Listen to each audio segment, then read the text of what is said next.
Buenas noches. En primer lugar, quiero dar las gracias al Instituto Juan de Mariana por esta enorme distinción. Hace un año, por estos temas de las campañas y demás, con mi hermana nos tocó venir a Madrid y en esas casualidades, o las fuerzas del cielo, o el orden espontáneo, me llevaron a ponerme en contacto con Manuel Llamas. Y por responsabilidad de él, tuve el honor de venir a la cena en la cual se premiaba al doctor Ancho Bastos, a quien tanto admiro, como a otros tantos que ya los voy a mencionar. Y también tuve la suerte que ese día me tocara la mesa Murray-Rothbard. Hoy creo que fue más buscado, porque de hecho, digamos, gracias a leer el artículo de Murray-Rothbard, Monopolio y Competencia, yo me convertí a la escuela austríaca, una versión publicada por el editor, por Libertas, y que había sido traducida por el papá de nuestro prócer de la libertad y claramente uno de mis mentores, el doctor Alberto Venegas Lynch, hijo, a quien tanto le debo y con quien tengo tanta gratitud por todo lo que ha enseñado y por su generosidad para conmigo también, en un contexto bastante hostil en el cual, digamos, fui desarrollando mi presencia en el liberalismo y en la política.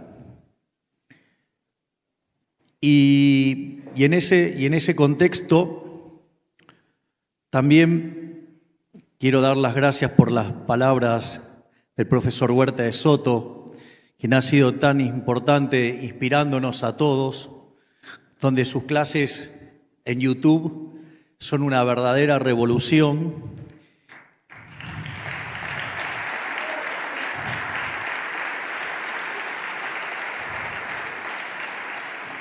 También quiero dar las gracias a las palabras del profesor Ricardo Manuel Rojas, que digamos, en alguna parte ahora cuando hable lo voy a mencionar, que siempre ha sido tan generoso conmigo y que en varias ocasiones me ha ayudado mucho. También quiero darle las gracias a Gabriel Calzada, a quien tuve la oportunidad de conocerlo en la Universidad Francisco Marroquí, cuando fui a presentar un libro que se llama Desenmascarando la mentira keynesiana. Todavía mi profundidad en la escuela austríaca no era la que tuve en el futuro, pero ya, digamos, había claros indicios de que por lo menos sabía por dónde andaba la cosa, al menos. Y en esta charla, para hoy, yo tenía preparado, digamos, una suerte de síntesis de mi reciente libro que se llama Capitalismo, Socialismo y la Trampa Neoclásica, que básicamente dice de la teoría económica a la acción política. Es un libro donde básicamente exploro los problemas de diseño de la teoría neoclásica y cómo ello conduce a socialismo. Y son 5 bloques, y me pareció que a la luz de los discursos y a la luz de las interacciones que fui teniendo, pueda aportar también algo de valor contándoles mi experiencia, sobre todo en lo que tiene que ver con la política.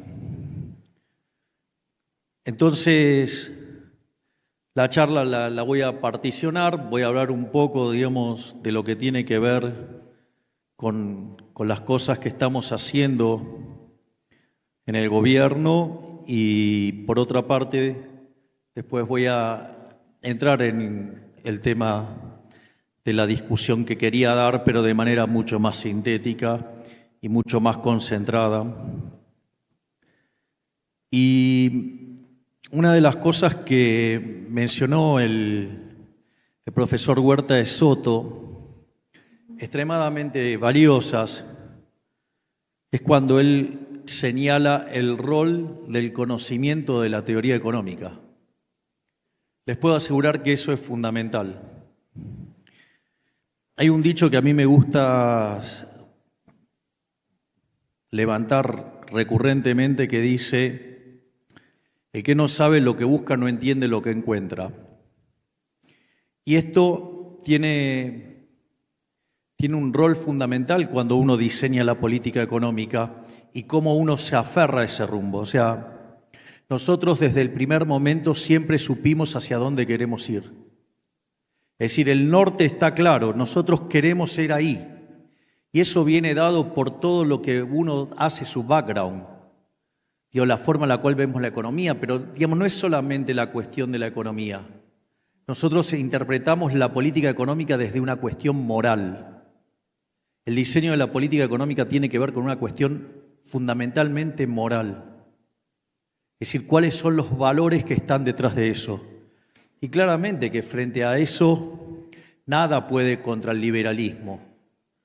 Por eso recurrentemente en nuestros actos de campaña cerraban con la definición del liberalismo de Alberto Venegas Lynch, hijo, con algunas mutaciones que yo le hice, que es esto de: el liberalismo es el respeto irrestricto del proyecto de vida del prójimo, basado en el principio de no agresión y en defensa del derecho a la vida, a la libertad y a la propiedad, y cuyas instituciones son la propiedad privada, los mercados libres de intervención estatal, la libre competencia, pero en el sentido austríaco, no en el sentido neoclásico, la división del trabajo, la cooperación social, y donde solamente se puede ser exitoso sirviendo al prójimo con bienes de mejor calidad a un mejor precio. En ese sentido, eso es un marco rector, y nosotros como objetivo tenemos que hacer que Argentina vuelva a ser grande nuevamente. Y la única forma de lograr eso es que Argentina vuelva a ser libre nuevamente. Y eso es lo que marca el norte. Y la verdad es que cuando ustedes plantean el objetivo, les aviso, no es un movimiento rectilíneo uniforme. Es decir, uno no va zigzagueando porque es un imbécil ineficiente. Es que en el medio puede ser que haya pozos, haya un montón de cosas y las tiene que ir esquivando. Y no solamente eso, sino que también se encuentra con otros problemas, donde los oponentes políticos también disparan. Entonces ustedes están esquivando los pozos, el camino, y mientras que ustedes están esquivando, están los opositores disparando. Y no solo que están los opositores disparando, sino que además, como si todo eso fuera poco, como nosotros decidimos cortar la publicidad oficial, los medios de comunicación se dedican todo el tiempo a estar hablando peste sobre nosotros, y como si esto fuera poco, mientras que defendemos la ideas de la libertad, también aparecen los liberales egipcios.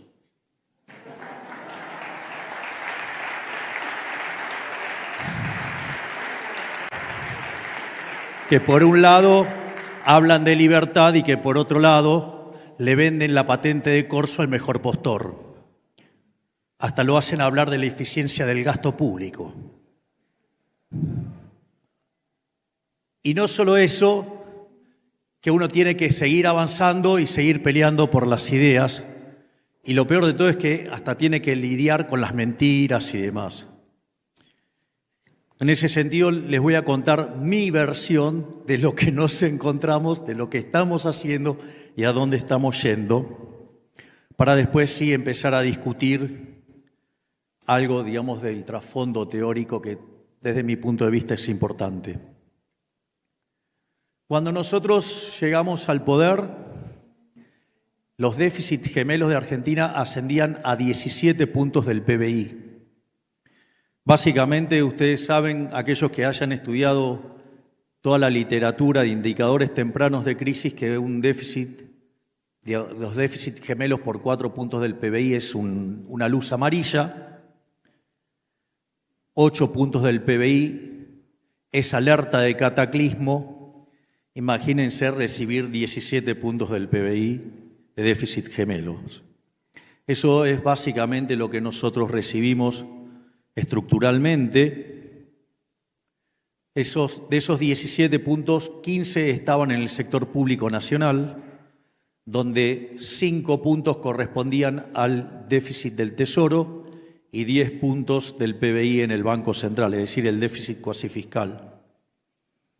Para tener una idea de los desmadres monetarios que hizo el gobierno anterior, a lo largo de 4 años habían emitido para financiar el fisco 28 puntos del PBI. De esos 28, 13 fueron emitidos durante el último año de gobierno en la aventura electoral en la cual se lanzaron tratando de ganar como fuera. De hecho, entre otras cosas, siendo la campaña sucia más grande de la historia de la humanidad, donde, por ejemplo, un determinado gobierno, al gobierno oficialista, le dio $1.000 millones para gastar en ensuciar al que fuera a correr esa elección. Por eso, digamos, o sea, en algún momento ustedes entraban en YouTube en cualquier parte del mundo, querían ver un video mío y les aparecía algo diciendo que yo estaba haciendo alguna atrocidad. Digamos, y estas cosas eran levantadas por personas aún, digamos, sabiendo que eran mentiras. Es más, en una de esas mentiras que hizo, por ejemplo, alguien ligado al liberalismo, por poco mata a nuestro candidato a ministro de Educación, que le dio, digamos, con problemas cardíacos, casi lo termina de mandar por algo que filtró uno supuestamente de los nuestros. En ese sentido, lo que quiero señalar es que nosotros la campaña la hicimos con una motosierra, que tenía que ver con el recorte del gasto público, con $1, que era la forma popular que la gente entendió la competencia de monedas y eliminar el Banco Central. Pero nos dijeron que era imposible. Es decir, decían que era imposible. De hecho, hoy los sommeliers del ajuste, y que hablan que el ajuste y que tiene mucho más es tijerita y licuadora, yo no sabía que si el 90% del ajuste es ajuste de motosierra, a eso lo llaman tijerita. Es un problema de orden de magnitudes, o sea, el 10% del ajuste es licuadora, pero bueno, así son de honestos intelectualmente algunos economistas. Lo lamentable es que esas cosas también las repiten liberales, que es más grave todavía. Pero bueno, algunos están vendidos y cobran para hacer este tipo de aberraciones. En este sentido, una de las cosas más formidables que nos pasó es que cuando tuvimos la primera reunión de gabinete, cuando empecé a decir lo que queríamos hacer, algunas partes dijeron que lo que yo quería hacer era imposible. Por lo tanto, dije que aquellos que creían que era imposible, que se fueran. Porque si iba, era un día de 40 grados, o sea, si yo iba y le preguntaba al heladero que estaba en la esquina vendiendo helados, también decía que era imposible. Así que a mí no me importaba si me decían que era imposible. A mí me tenían que traer cómo se hacía lo que yo quería hacer. Y así empezamos e hicimos el ajuste fiscal. De hecho, hicimos el ajuste fiscal más grande en la historia de la humanidad, no solo el de la Argentina. En el inicio, básicamente, frente al desastre con el que nos encontrábamos, nosotros sabíamos que había que frenar la emisión monetaria. En la primera semana de diciembre los precios crecían al 1% diario, o sea, al 3.700 anual. En los primeros 15 días de diciembre se había acelerado a un ritmo del 7.500% anual. No solo eso, sino que cuando ustedes toman la inflación mayorista, que es un indicador anticipado de la inflación, de hecho la inflación de diciembre fue del 54%. Eso anualizado da 17.000%. Entiendo, digamos, que la inflación del 3,5 del último mes es un número espantosamente alto y que significa que anualizarlo el 50% anual. Pero la verdad que pasar de 17.000 a 50% anual, sin tener la hiper en el medio que licúe los saldos reales, sin tener controles de precios, sin fijar el tipo de cambio y sin tener expropiaciones, vaya que es una aventura increíble.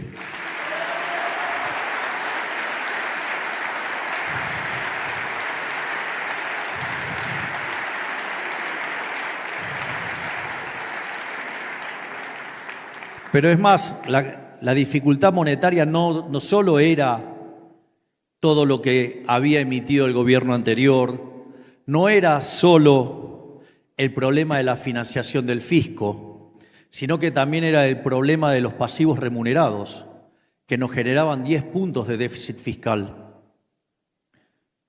Y en ese sentido, también tuvimos que tomar estrategias bastante difíciles, donde los pifiadores seriales que hoy siguen criticando, le erraron, pero ninguno reconoce que le erró, porque nosotros, en lugar de buscar de ir a una tasa de interés real positiva, lo que nosotros buscamos es arbitrar con la moneda extranjera, con el dólar, contra la que los argentinos sustituyen.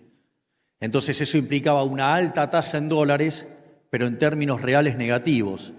Y si la estabilización funcionaba, nos iba a permitir además bajar fuertemente los pasivos remunerados.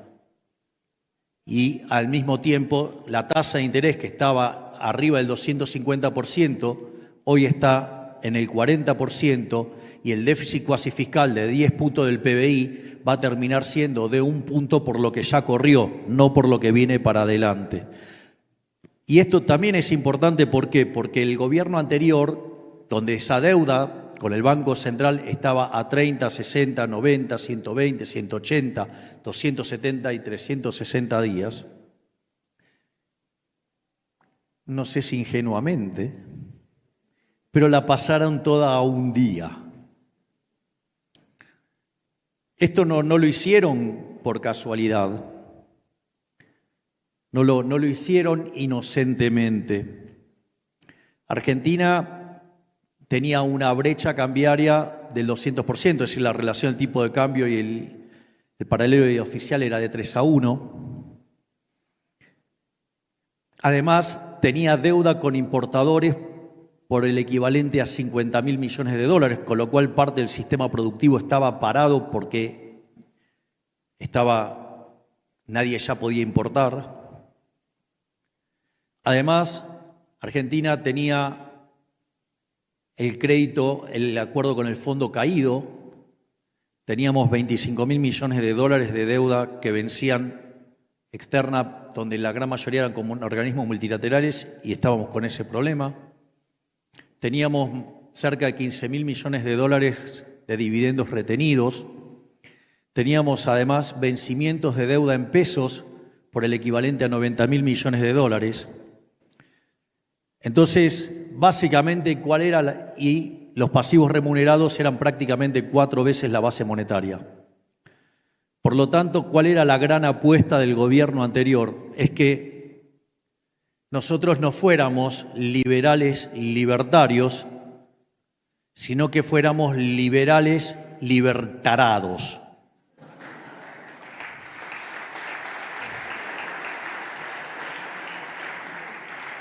En esa situación ellos creían que nosotros íbamos a ignorar las relaciones entre stock y flujos y que un stock en esas características se podía convertir en un flujo instantáneamente y de esa manera en un día se iba a multiplicar entre 4 y 5 veces la cantidad de dinero. Íbamos a tener todo el estrangulamiento de las divisas que querían salir. y en ese contexto hubiéramos generado una hiperinflación y después la maquinaria peronista de los saqueos y demás hubiera hecho todo el trabajo durante el mes de diciembre, lo que quedaba de diciembre para ellos volver en el mes de enero. Frente a esa situación, siendo muy críticos por los liberales, en especial los liberales egipcios, en ese sentido, lo que nosotros decidimos, y acá sí hubo un uso intensivo de la teoría económica. Esto sí requirió un uso. Nosotros estábamos en el Hotel Libertador, el Libertador, y encima los colores del hotel son violeta. Es decir, más orden espontáneo imposible. Y esta vez estábamos con Luis Toto Caputo, este brillante hombre que tengo como ministro de Economía, quien hoy es el presidente del Banco Central, Santiago Bausili. Estaban también en esa reunión Fede Furiase, y estaba Martín Botier. Y había que decidir dónde poner el tipo de cambio. Sabíamos que si abríamos generábamos un desastre. Sabíamos que íbamos a ser castigados por los liberales libertarios o aquellos que omiten el problema de los stocks, les valdrían bien el otro apodo.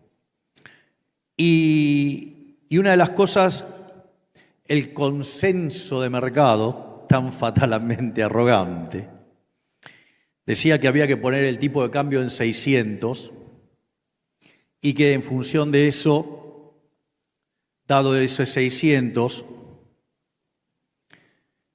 iba en el mejor había una hipótesis de mejor dinámica de la tasa de inflación, que dicho sea de paso, nosotros pusimos el tipo de cambio en 800 porque corregido por impuesto país se iba e igualaba al tipo de cambio de mercado. Entonces decían que iba a ser un desastre inflacionario mucho peor. Y sucede que ahora, digamos, hubo con un tipo de cambio más alto, menos inflación y son los mismos que hablan del tipo de cambio atrasado. Tienen un problema de inconsistencia en los modelos graves. Digo, porque después dicen, no, porque este opina. Digo, están opinando todos los pifiadores seriales, no pegaron una. Aviso. No solo eso, o sea, son muy poquitos los que acertaron. Digo, recién tuve la posibilidad de saludar a una persona que se presentó y que me dijo que era amiga de Pablo Arriazu, o sea, el hijo de Ricardo Arriazu, que es uno de los pocos que sí la ven.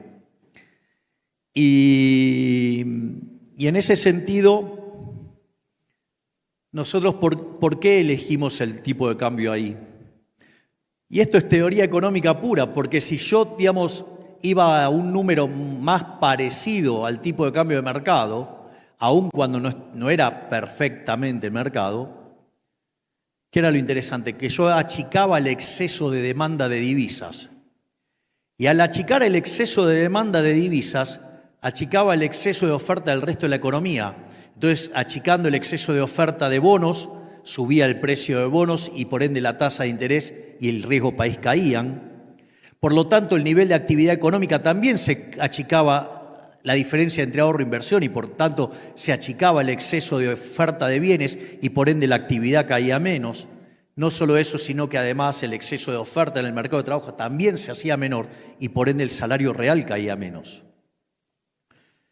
Y esto es interesante porque cualquier persona que uno le hubiera dicho que en 6 meses íbamos a hacer un ajuste fiscal de 15 puntos del PBI, nos hubieran dicho que íbamos a volar por los aires.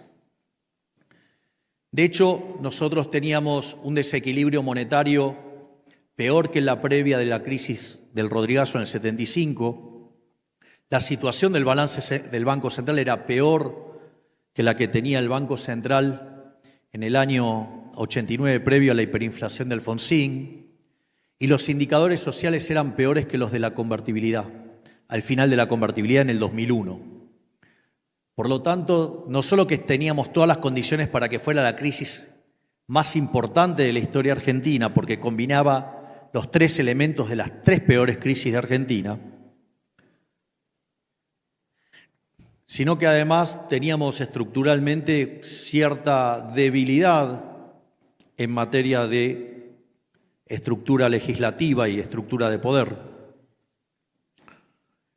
Y eso también es muy interesante, ahora voy a hacer alguna reflexión sobre eso. Y en ese contexto, fíjense, nosotros haciendo un ajuste de estas características, el PBI en el primer trimestre cayó 7%. Claro, uno dice, no, es tremendo. Ahora, cuando ustedes toman la crisis de la convertibilidad, durante el 2002, el PBI cayó 10,9%, o sea, casi 11%. Pero en el segundo trimestre, que es donde toma todos los ajustes, el PBI cayó 16%. Es decir, que el uso de la teoría económica nos evitó por lo menos 10 puntos más de caída del PBI. Y eso en términos sociales no es menor. Porque también nosotros hicimos toda una revolución en lo que tiene que ver con la cuestión social. Nosotros sabíamos que el ajuste iba a ser muy duro, sabíamos que iba a ser recesivo porque cuando uno hace un ajuste aumenta el ahorro y si no hay una contrapartida de inversión, la actividad va a caer y eso se iba a sentir en términos de empleo y en términos de salarios reales y ya veníamos con un nivel de pobres e indigentes muy alto.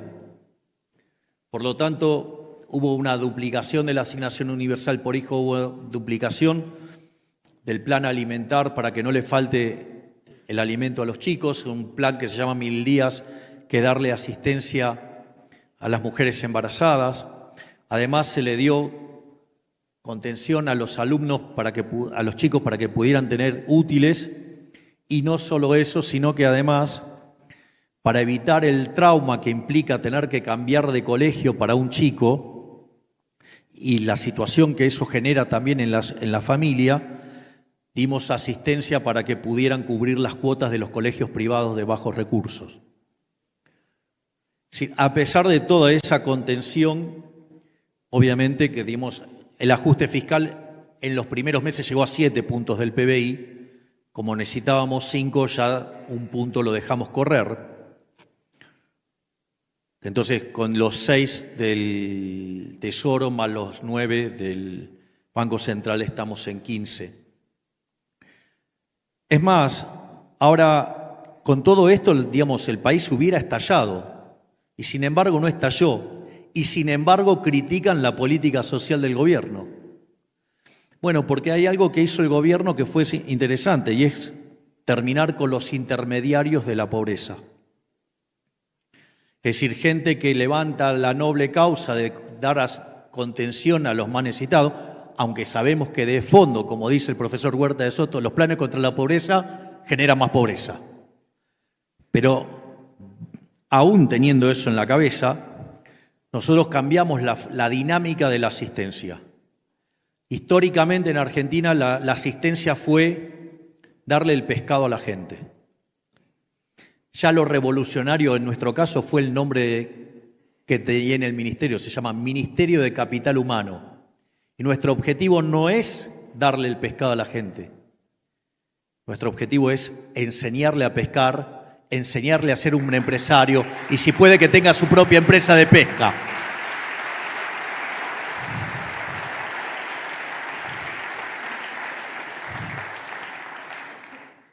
Y en ese contexto también hubo algo muy interesante. Aviso porque, digamos, si ustedes miran por los diarios o se informan con los medios de comunicación o con analistas tendenciosos, han criticado a la ministra de Capital Humano enormemente.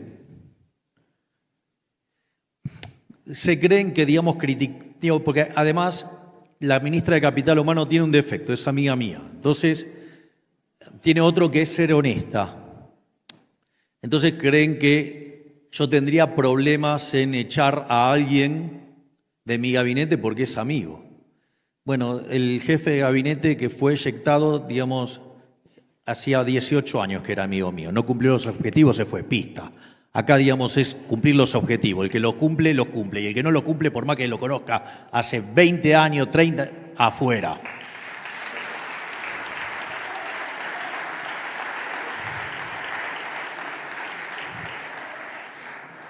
Y ahí también, entonces, si ustedes se fijan, estamos domando la inflación. Cuando ustedes empiezan a mirar los indicadores de actividad, si miran los del primer trimestre claramente son malos, pero cuando ustedes empiezan a mirar los indicadores de abril y algunos indicadores que ya aparecen de mayo, ustedes lo que van a ver es que hay un rebote, que es decir que la economía está rebotando, la economía está recuperándose. Los veo tan interesados que me parece que no voy a hablar de teoría económica y solamente voy a hablar de lo que estamos haciendo. Es decir, liberalismo aplicado 101, dicho por el que lo está haciendo.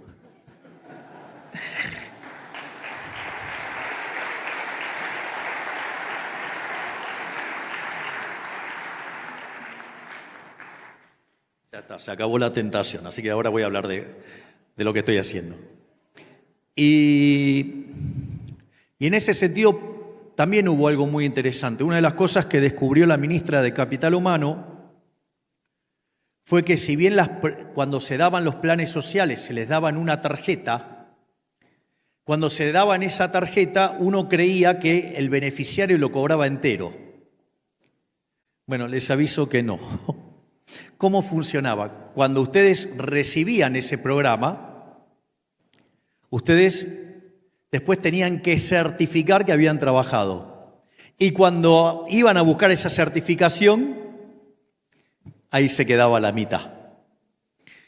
Entonces, nosotros sabiendo que el primer trimestre iba a ser muy duro, una de las cosas que hicimos, una gran acción de la ministra de Capital Humano, fue justamente quitarle la obligación de la prestación. Bueno, esa situación fue bastante complicada, no para la gente que ahora iba a recibir el doble de dinero. Y es por eso que instantáneamente, cuando nosotros hicimos esto, los gerentes de la pobreza anunciaron una marcha masiva. En esa marcha masiva, nosotros teníamos la información, ellos estaban planeando juntar 100.000 personas. Decían que iban a ir 50.000 para después mostrarlo como un gran logro que iban 100.000. Entonces, se imaginarán que cuando la ministra de Capital Humano hizo esto, la cantidad de cosas que salieron a decirlo, al final, que este es un gobierno liberal, termina siendo populismo, o populismo de derecha. Y en realidad era cortarle el curro a los ladrones, ¿sí?, de los gerentes de la pobreza. Y en ese contexto salen a hacer una marcha. Y ahí también, con nuestra brillante ministra de Seguridad, la doctora Bullrich, que además tuvo la grandeza que, como su opción de cambio fue derrotada en las elecciones, no solo que nos apoyó en el proceso electoral, sino que además aceptó ser nuestra ministra de Seguridad. Y junto al ministro de Infraestructura de ese momento, ¿qué es lo que hicimos? Creamos un número para que la gente denunciara las extorsiones. Dijimos que el que corta no cobra. Y eso lo íbamos, y el ministro de Infraestructura lo que hacía, utilizaba la red de transporte, la que más se usaba para decir cosas aberrantes de mí, para decirle que si no iban a las marchas no pasaba nada, que ellos iban a seguir cobrando sus planes. Al mismo tiempo, la doctora Bullrich me presentó un protocolo de seguridad, el cual no dudé ni medio segundo en apoyar incondicionalmente. Y el día de la marcha, nosotros terminamos poniendo, el gobierno nacional, 12.000 efectivos. ¿Para qué? Para recuperar una de las demandas de la población, que era recuperar la calle, que estaba siendo tomada por los vándalos y que toda la población era extorsionada por este conjunto de delincuentes. Bueno, de las 100.000 personas que esperaban llevaron 3.000. Había más efectivos que personas en la marcha. Eso implicó un fuerte golpe también sobre esas organizaciones. Y además, no solo que empezamos a poner en caja la inflación, estamos recuperando la economía, sino que además también pusimos en caja la calle. Es decir, hoy en Argentina la calle no es de los violentos, la calle es de la gente que quiere trabajar, y el que corta no cobra, y el que hace disturbio va presos.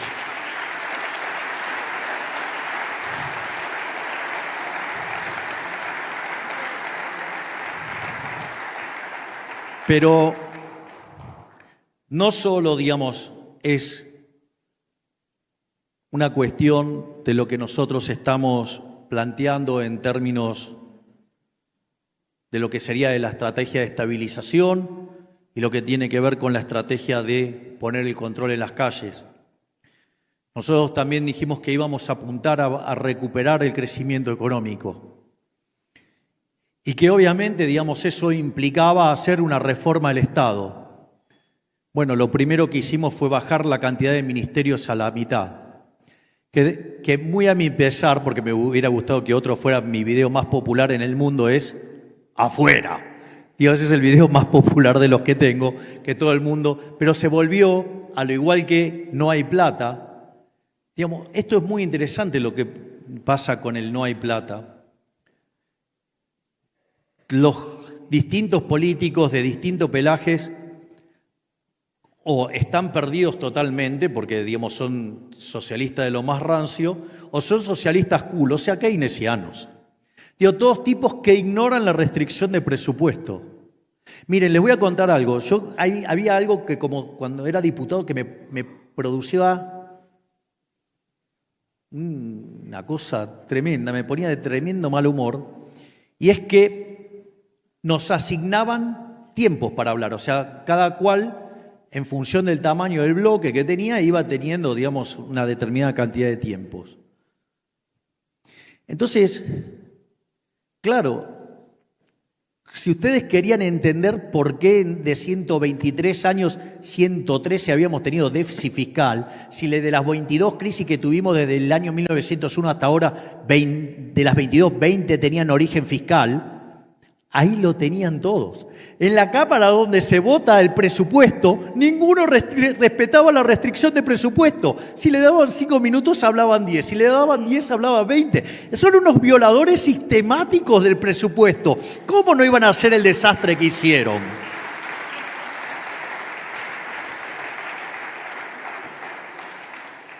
Entonces, y ahí también dimos algunas batallas importantes que fueron claves para lo que estamos haciendo, ¿no? Porque una de las cosas que ustedes pueden tomar todos mis discursos es, siempre dije, yo no voy a votar presupuestos con déficit fiscal.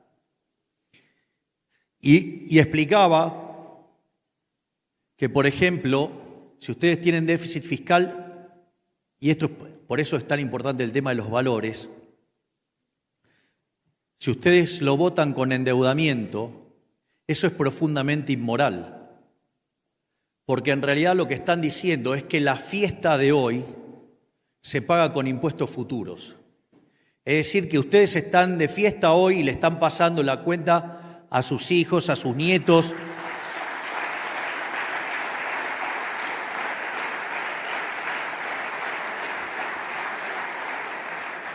Y en lugares donde está vigente la agenda asesina del aborto, hasta gente que ni siquiera nació, podría llegar a ser el extremo.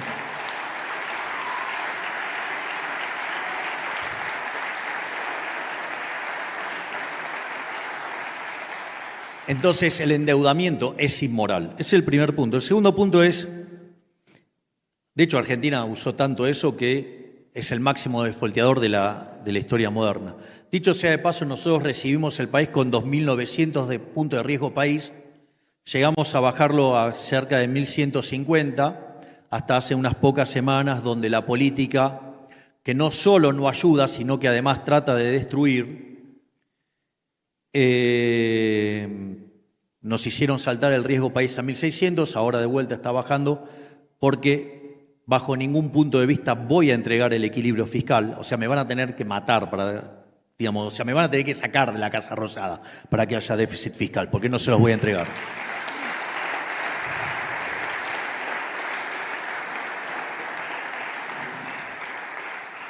La otra cosa que pueden hacer es financiarlo con emisión monetaria. No por nada Argentina le sacó 13 ceros a la moneda, tuvo 2 hiperinflaciones sin guerra, podríamos sacarle 3 ceros más. También es inmoral. Como dice el brillante libro del profesor Ricardo Rojas, digamos, la inflación es un delito. En realidad el verdadero delito, y eso lo plantea muy bien el profesor Rojas, es la emisión monetaria, el señoriaje. Es decir, porque esos economistas que dicen, no, ustedes pueden emitir hasta, no sé, lo que crece la demanda de dinero, y si fuera lineal con el PBI, entonces, en cuanto crece el PBI, eso es una farsa también. Es un delito también, es una estafa. Porque que la inflación sea cero no quiere decir que no hay estafa. Porque si no hubieran emitido, hubiera habido deflación y eso le hubiera devuelto el dinero a la gente. Y esa sí que es una política bien pro pobres. Sin embargo, los pseudos progresistas les gusta emitir dinero a lo loco. Entonces, en ese punto, nosotros, en el saneamiento que hicimos del Banco Central, hoy prácticamente ya les digo que el cuasi fiscal es cero, de acá para adelante es cero. Quedaban cerca de 18.000. Teníamos una base monetaria de 15 billones de pesos y teníamos pasivos remunerados por 18 billones. De esos 18 billones, 12 estaban en bancos públicos, 7 en el Banco Nación, donde gran parte de esas tenencias del otro lado son del Tesoro Nacional. Lo que tiene que ver con la provincia de Buenos Aires, que son 3 billones, tiene tanto déficit fiscal el soviético de la provincia de Buenos Aires que usa el Banco Provincia y por lo tanto esa no lo puede tocar, y el resto, digamos, está mayoritariamente con el gobierno de la ciudad, con quien tenemos una excelente relación. Entonces solamente nos queda un problema de 6 billones. La última colocación de letras para hacer la mutación desde el central a el Tesoro ascendió a casi 6 billones de pesos. Están casi contra las cuerdas que los tenemos knockout.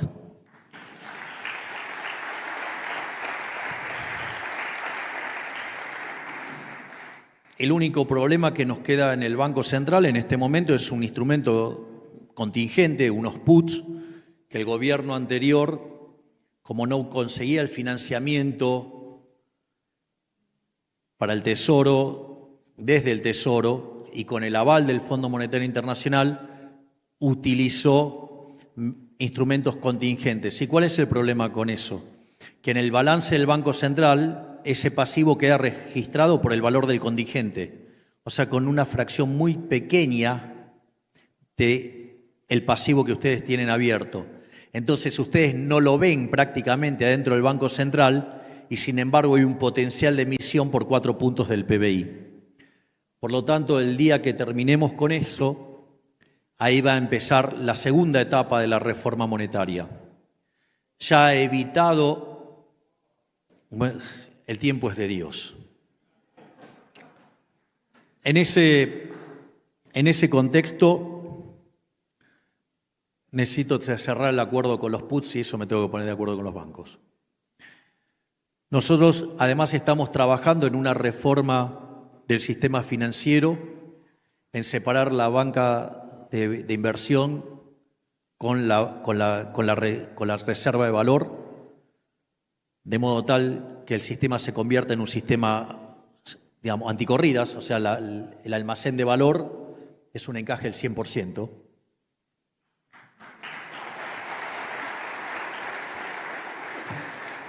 Y en la banca de inversión ustedes van a tener títulos y se va a ir acomodando, se iba en función de cómo fluctúen los precios. Por lo tanto, se terminaron las corridas. Entonces, cerrado el grifo fiscal, cerrado el grifo financiero, cerrado el grifo externo, porque el tipo de cambio va a ser libre, vamos a ir no solo a un sistema de libre competencia de monedas, sino que al mismo tiempo vamos a declarar la emisión monetaria un delito de lesa humanidad.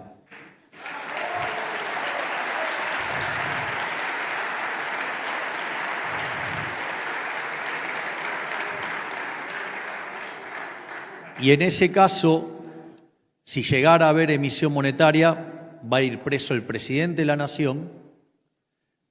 Yo creo que me lo pueden aprobar porque tienen tantas ganas de meterme preso. Va a ir preso el ministro de Economía, el presidente del Banco Central, el directorio del Banco Central y los diputados y los senadores, digamos, que acompañen una medida de esas características. Dicho esto, lo que va a suceder, ustedes me pueden decir, no, bueno, pero digamos, Argentina violó sistemáticamente las leyes. Es cierto, pero al ser caratulado de delito de lesa humanidad, es imprescriptible. Entonces puede venir un gobierno y cambiarlo, pero atrás puede venir otro liberal y meter preso a todos los delincuentes.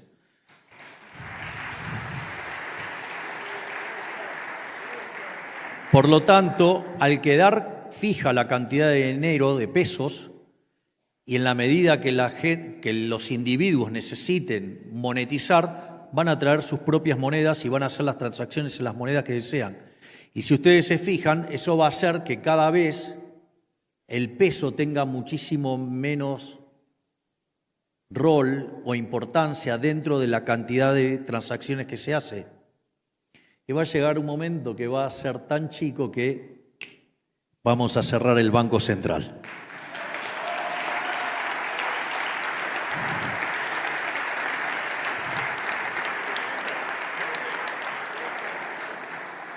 Finalmente, voy a hablar sobre el programa de crecimiento económico. Voy a hablar sobre la transición y voy a hablar sobre las reformas. Una nota de color. Porque hay muchos libertarios egipcios que dicen que nosotros estamos aumentando la presión fiscal. Entonces dice, Milei no es liberal en eso, porque subió los impuestos. Bueno, vamos contra esos mentirosos. Si yo tenía 15 puntos de emisión monetaria, 15 puntos de señoriaje, que es robo directo sobre los argentinos,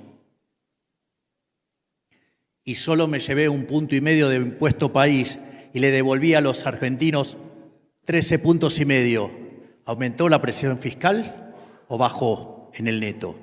Aprendan a hacer las cuentas, burros.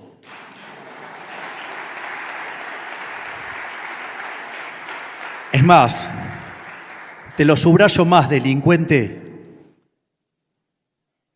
El gasto público en términos reales cayó 30%. La verdadera presión fiscal que enfrenta un país, ¿saben qué es? El gasto público. Y cayó 30%.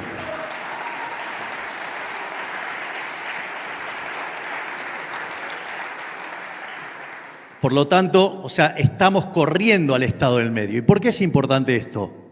Porque ahora hay 15 puntos del PBI que se los comía el Estado y ahora se convierte en ¿qué? En el ahorro que vuelve a la inversión. Por lo tanto, la inversión va a ser financiada por ese ahorro. Pensar que cuando nosotros llegamos al poder se hablaba de la hiperinflación. El 85% de los argentinos creía que iba a haber una hiperinflación. Hoy menos del 20% cree que puede haber una hiperinflación. De ser el problema más acuciante de la Argentina, la inflación, hoy pasó a estar en tercer lugar. Que me vengan a decir que no se puede, porque sí se puede.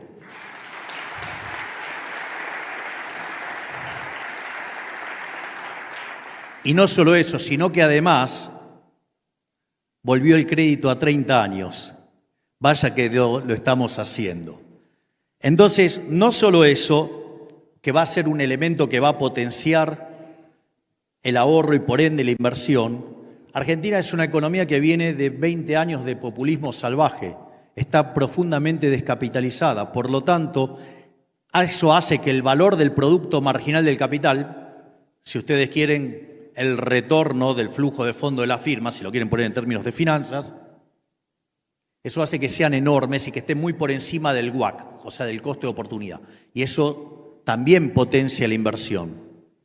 Pero como si todo esto fuera poco, en la medida que la economía argentina recupere, ¿sí?, y se vuelva a expandir, nosotros no vamos a aumentar el gasto público, lo vamos a mantener fijo. Por lo tanto, en la medida que uno pueda ir creciendo y se generen nuevos recursos, nosotros vamos a ir bajando impuestos. Y de hecho, el impuesto país, que hoy está en 17,5%, de terminar de perfeccionarse la salida de la ley bases y la ley fiscal, que está enviada por necesidad de los gobernadores, no por nosotros, porque tenemos equilibrio, en ese contexto vamos a bajar ese impuesto de 17,5 a 7,5. Así es que, digo, para aquellos que hablan de la suba de impuestos, no solo mienten que no toman el agregado, burros que no entienden de equilibrio general, sino que además también empezamos con la reducción de impuestos.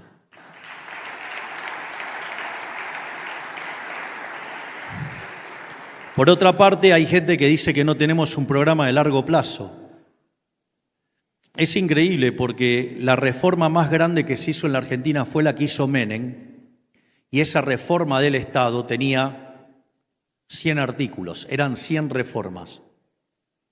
Y dicen, no, la desguazada ley bases. Bueno, la desguazada ley bases es 5 veces más grande que la reforma de Menem. Y no solo eso, si le sumamos el decreto de necesidad y urgencia, que la evidencia ha probado que tengo razón, la reforma es 8 veces más grande. Es decir, estamos haciendo la reforma estructural más grande de la historia argentina, que es 8 veces más grande a la que le sigue. ¿Por qué es importante esto? Porque aquellos países que son más libres son 12 veces más ricos que los que son reprimidos. Crecen más que el doble, tienen 25 veces menos de pobres en el formato estándar, 50 veces menos en el formato extremo. Entonces, ¿por qué es tan importante? Esto es muy importante porque estas reformas lo que va a hacer que Argentina en el índice de libertad económica escale 90 puestos. Es decir, que Argentina entraría en un sendero de crecimiento que podría hacer que en un determinado periodo de tiempo, llamemos 35, pongan 40 años, nos podríamos convertir en un país como Alemania. Sin embargo, tengo algunas noticias extras para decirles. No, a mí no, parecerme a la libertad económica de Alemania no me gusta.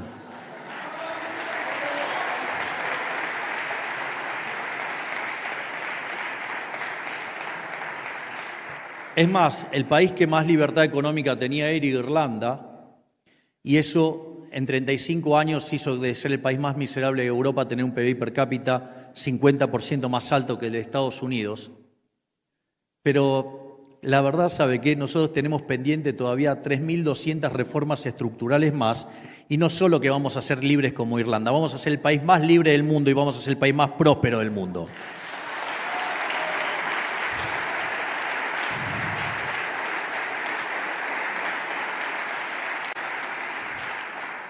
Y para finalizar, y esto sí ya es lo último, y que tiene que ver con algunas de las cosas que estamos haciendo, a mí hay algunos textos que me marcaron mucho, y la idea combinada, ¿no?, que hace Kirchner cuando demuestra la superioridad, digamos, en términos morales del capitalismo.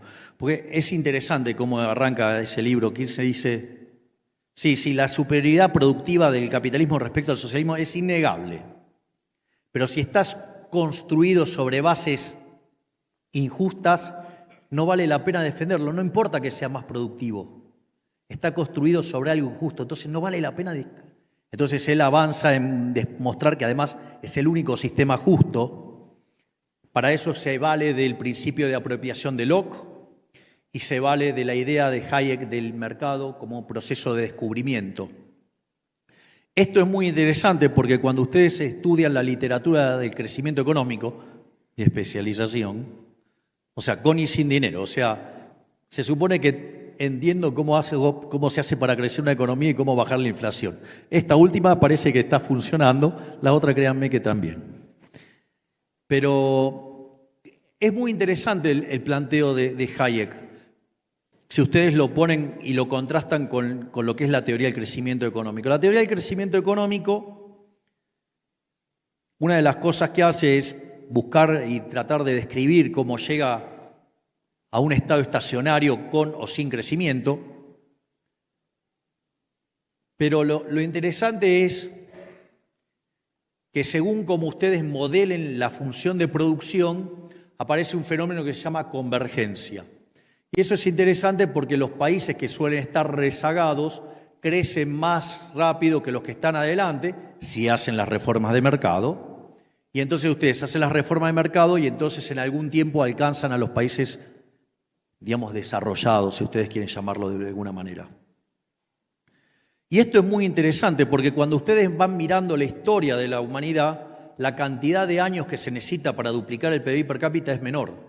O sea, el primero que lo logró fue Inglaterra, que tardó 58 años, después Estados Unidos, así sucesivamente hasta, digamos, en el caso de Corea, que tardó 10, o en el caso de China, que tardó 7. Es más, es tan interesante el caso de China que no solo que duplicó el PBI per cápita en 7 años, sino que los 7 años que le siguieron también, obviamente haciendo reformas pro mercado. Es decir, que en 14 años multiplicó por 4 el PBI per cápita. Entonces ustedes lo que ven es un proceso de aceleración. ¿Y eso por qué pasa? Porque en realidad esas oportunidades de mercado en los países que están desarrollados ya fueron descubiertas. Entonces ustedes lo que tienen que hacer, ¿qué es? Tener buenas instituciones que defiendan la vida, la libertad y la propiedad y el principio de no agresión, o sea, la idea de la libertad. Y cuando ustedes hacen eso, van a crear un ambiente para que las empresas se puedan desarrollar, para que los emprendedores puedan descubrir y apropiarse de sus descubrimientos, y eso hace que ustedes puedan converger. Y cuanto más libres sean, más rápido lo van a hacer, y cuanto más los ayude la tecnología, más lo van a poder hacer. Por eso, mi última gira por Estados Unidos tuvo que ver con ir a ver a los empresarios más importantes del mundo tecnológico. Porque ¿qué es la inteligencia artificial? No es ni más ni menos que una nueva suerte de revolución industrial, una situación donde se da un aumento de la productividad nunca visto. Y eso, el único riesgo que tiene eso, digamos, todos habrán leído Hazlitt, por ejemplo, cuando dice el odio a la máquina. Bueno, ustedes escuchan, la mayoría de los políticos parece que estuvieran recitando el odio a la máquina, ¿no? O sea, digamos, la falacia ludita. Y es interesante porque están basados en todos un montón de mitos que son todas mentiras, que la escuela austríaca sabe que son todas mentiras.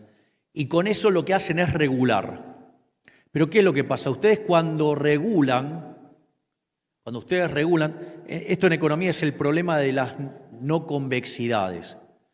Digamos, son esos problemas que nos inventamos en la cabeza los economistas para determinar determinadas propiedades normativas, llámese óptimo de Pareto, en nuestros modelos de equilibrio general, y que en realidad no tienen nada que ver con la vida real. Si por eso para mí fue muy revelador el artículo de Murray Newton-Rothbard, ¿no? Digamos, o sea, monopolio y competencia, donde me di cuenta que después de dar 25 años de clases de microeconomía, todo lo que había enseñado de estructura de mercado estaba mal. O sea, fue más productiva esas 3 horas para leerme esas 140 hojas que todo lo que había estudiado antes. Pero, bueno, no por nada uno de mis hijitos de 4 patas se llama Murray.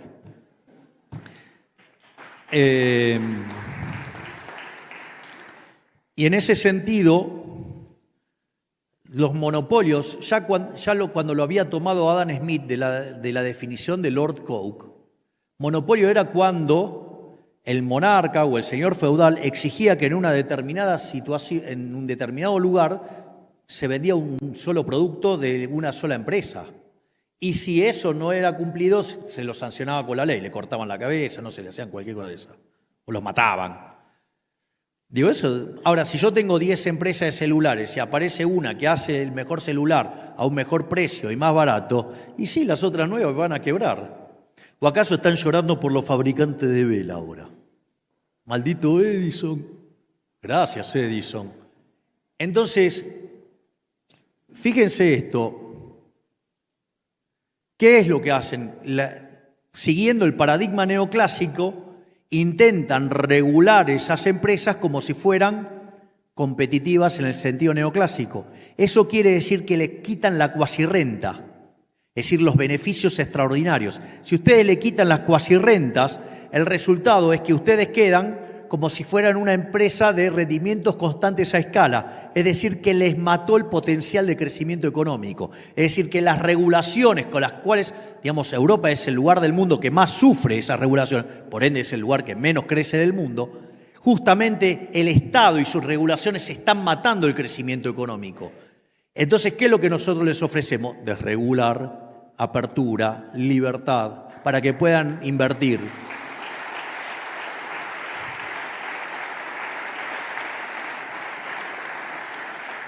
Por lo tanto, abrazando las ideas de la libertad, ¿sí? No castigando a la población con la aberración del aborto, porque la población permite mayor división del trabajo y por ende permite mayor crecimiento económico, permite mayores rendimientos crecientes a escala. La famosa fábrica de alfileres de Adam Smith, limitada por el tamaño del mercado, es un canto a defendamos la vida, no la muerte. Algo que Elon Musk lo levanta. Les voy a contar una anécdota divertida de Elon Musk. Este le va a gustar. Estamos en la primera reunión con Elon Musk, entonces me plantea el problema demográfico, entonces nos ponemos a discutir el tema demográfico y que a él le preocupa el hecho de que la población está creciendo cada vez menos y que, digamos, hay un problema ahí con la tasa de natalidad. Entonces, se nos frena el motor de la innovación. Y entonces, él, digamos, propone revertir el lavado de cerebro que se hizo en la población, digamos, con todo lo que fue el Club de Roma, que son los que, digamos, ahora se desclasificaron los archivos de Nixon, digamos, donde proponían como una cuestión científica, o sea, porque hoy son los elevados los que proponen el aborto. Lo que no saben que es una agenda que si ustedes van y miran el libro del Éxodo, la Torá, o sea, Shemó, o sea, el Pentateuco del Antiguo Testamento, digo, ya, digamos, eso se aplicaba ya desde hace rato, o sea que no tiene nada de moderno, digamos, hacerse el canchero pro-choice. Pro-choice es una manga de retardatarios de hace 4.000 años. Y al margen de eso, entonces en un momento me dice, no, bueno, entonces hay que trabajar para limpiar ese lavado de cerebro. El liberalismo tiene los fundamentos para hacerlo con el respeto del derecho a la vida. Probablemente no hay mejor ejemplo que el de Walter Block del avión. Con ese no pueden nunca. Pero hay algunos imbéciles que dicen, no, Milei es conservador, está en contra del aborto. No, Milei es liberal de verdad, no es un asesino, que está a favor del asesino en el vientre de la madre.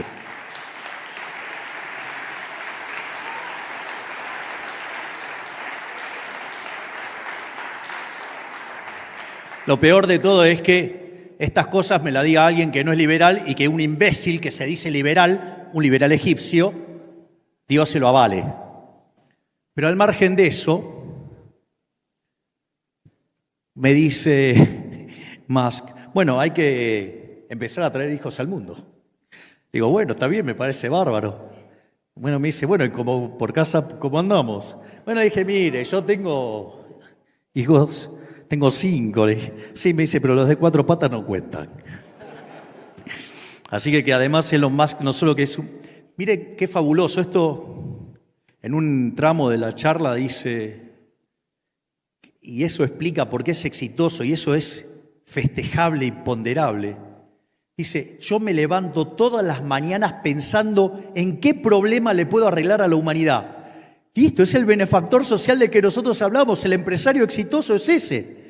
Por lo tanto, lo que quiero decir es lo siguiente, abrazando las ideas de la libertad y utilizando la tecnología, ¿saben qué? Podemos recrear el paraíso en la tierra, pero ese paraíso en la tierra solo va a ser posible abrazando las ideas de la libertad. Muchas gracias y ¡viva la libertad, carajo! ¡Viva la libertad, carajo! ¡Viva la libertad, carajo!